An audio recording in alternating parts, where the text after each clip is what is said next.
Hello, everybody, and welcome to my channel. I was meaning to make a video, and this video was a follow up for an introduction to two topics that I wanted to bring up.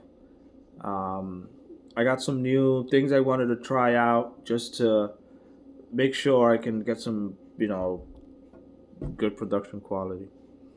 But either way, something's happened. I can't get it going. It looks all right. I still haven't kind of tweaked it. I made a video. It had an echo. What I said on there was great, but then I couldn't follow up with it for whatever reason. I couldn't get it right. And I haven't tested. I haven't done anything that I felt comfortable with putting out there for you. This is my third time making this video, so bear with me. I don't want to take up much of your time. I'm just going to condense this one real quick and then just focus on the next one, right? So, you've, there are four Kumaras, and one of those Kumaras is Sanat Kumara. And this is the gentleman that you were talking with. You were speaking to this individual. He has a very soft spoken voice, very articulate. It sounds like you're talking to a child, right? A 10 or 12-year-old child in the way that you think of an innocent child would have in a conversation. But he's very smart. He's very wise. He knows a lot about the Earth experience for himself. So it's a privilege. I suppose you take this well when I mention this that you spoke to him, and it's important. And it's a privilege to have a communication with Sanat Kumara. Sanat Kumara, he's in Venus. He because of the channeled message, right? That I'm getting about this, and I'm just a channeler. But he's saying what Sanat Kumar has been relaying to you was just a private message, and you were having a conversation with him. Maybe you were meditating, but you definitely were connected to your divine presence, right? Your God presence of I know who I am, God presence, right?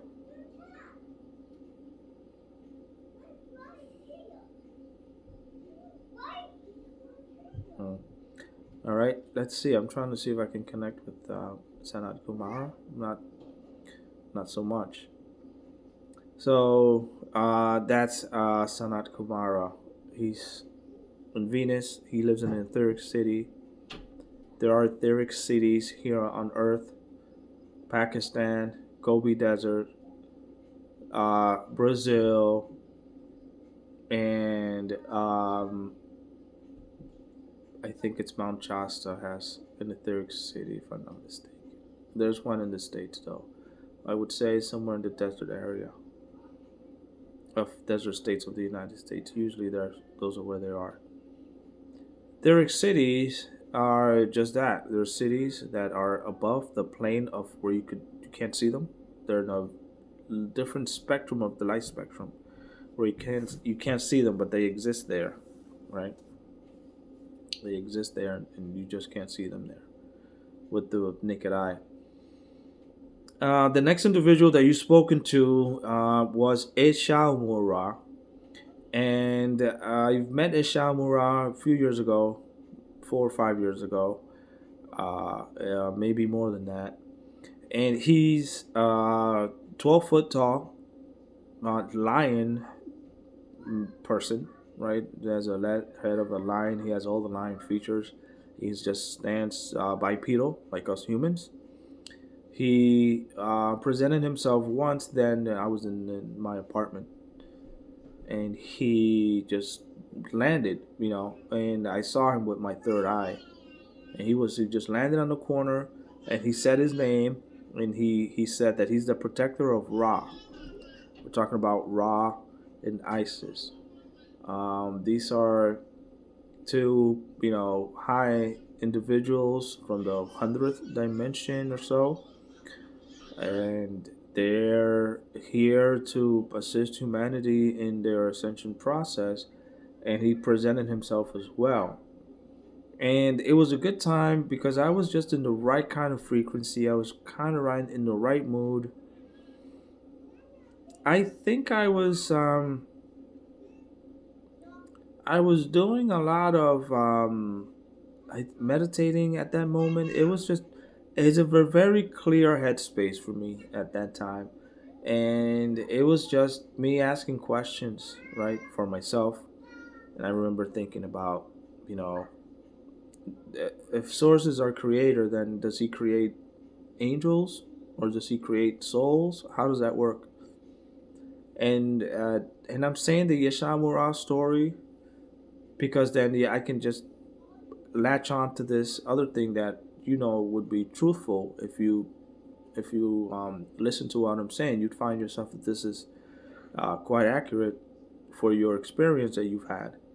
And he's and then but so my question was that about angels, and I received a response where I saw through my third eye. I think maybe they few days after, an older soul with a baby's soul, just an angel, the way you would think of an angel, right? And then it had wings, it had a cape. It looked a lot more like the main character in Assassin's Creed, where they had a hood over, and he could just see his wings, and it was just he was accompanied by a smaller, minor um, uh, baby angel, right? I don't know what to call them, and they were there, and it felt like the baby wanted to see me. It's like, can I see him, or can I see someone? Can I understand? And it was just a parallel connection that we had, where he wanted to see what was on the other side, right? And I wanted to see if there were really angels, or how is it that an angel evolves. And my answer just came instantaneously. I knew what that experience meant for me then, and what that was. Very simple. That yes, souls are born and they go through an incarnation process over and over and over and over and over and over again and again and again and again and again until they've learned something, right? I suppose. In the hierarchy that the our prime creator has made, there's the Kumaras, there are the archangels, and then it starts to trickle down slowly until it's and it's very well explained. If you happen to look at it, it's he's just creating to the point where he has to have a legion of archangels conducting certain activities so that things remained fluid and functional. We're talking about Ishal Mul Ra, and I'm using that as a linchpin to connect these other ideas so they do understand the you can have a better understanding of what I know, right? Or my experience, that maybe you can have your own experience with him at some point in the future. But there's it's funny the way they say this, but there are angels or legions of angels that make sure that the planets have their orbit and that they spin and that things are in a very specific way. They're the chef behind the kitchen, and then someone picks up the plate, somebody delivers it to the right table, and make sure it presents itself here the way it has to be for us. So you can say that the experience that we have generally is heading in the right direction, right? Um, because it's just the way it is. For whatever um, cycle that we are in the evolution of the planet, as we circle and get to a higher field of energy and a higher dimension as we go up through the Oort cloud, then all this stuff is just gonna fade away. It's gonna feel like everything is just fading out, and one day you'll wake up and then say, "Oh, what? I know who I am," right? I'm Andromedan or Anunnaki or this or that, and then life becomes still life, but you have that extra layer of understanding that others don't. Um,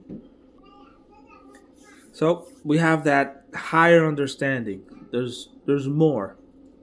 So the kids that are coming up now, they're going to receive or be born into this energy, and they're going to understand the things that we know, and then they're going to just know so much more. Then we'll have a paradigm shift.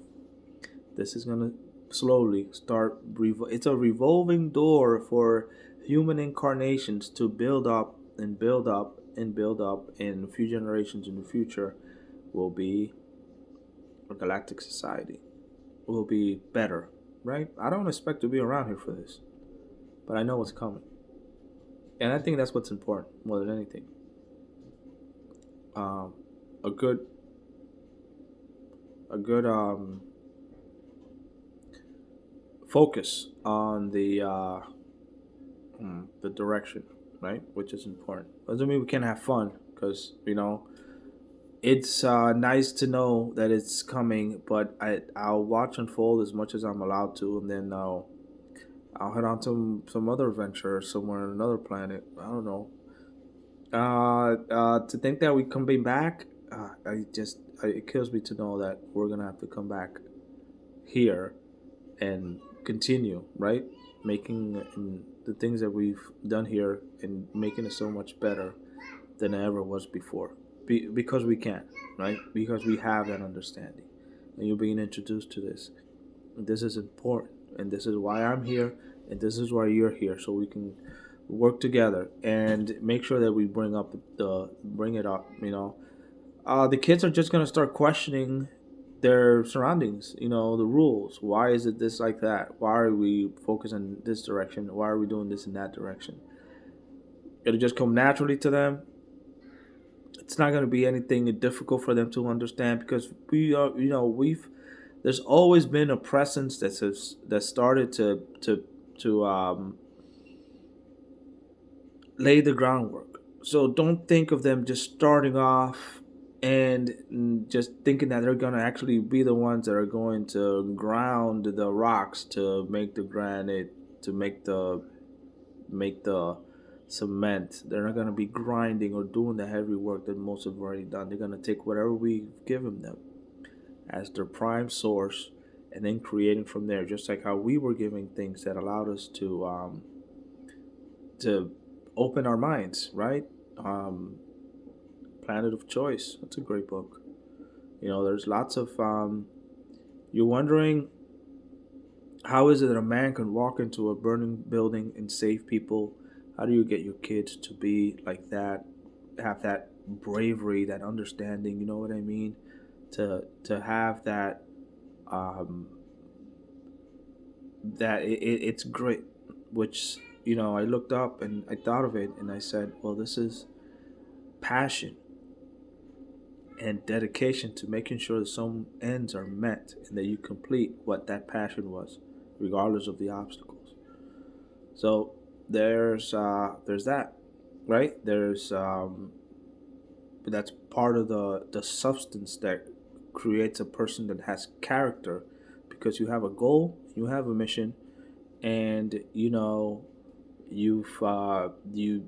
grind at it, because it's not just going to be you. It's going to be many others that believe in you, and the children are just going to have that ability, because there's just so much already built on, that they can continue and they can choose for themselves what is it that they want, and how they're going to pursue this for the betterment of everybody, not just those that are being put down, but those that also want to give back, because they can. They have the ability to do that to those that can't achieve for themselves, or that don't have the means to do so. So that's good. Read Gustav Jung, Jung,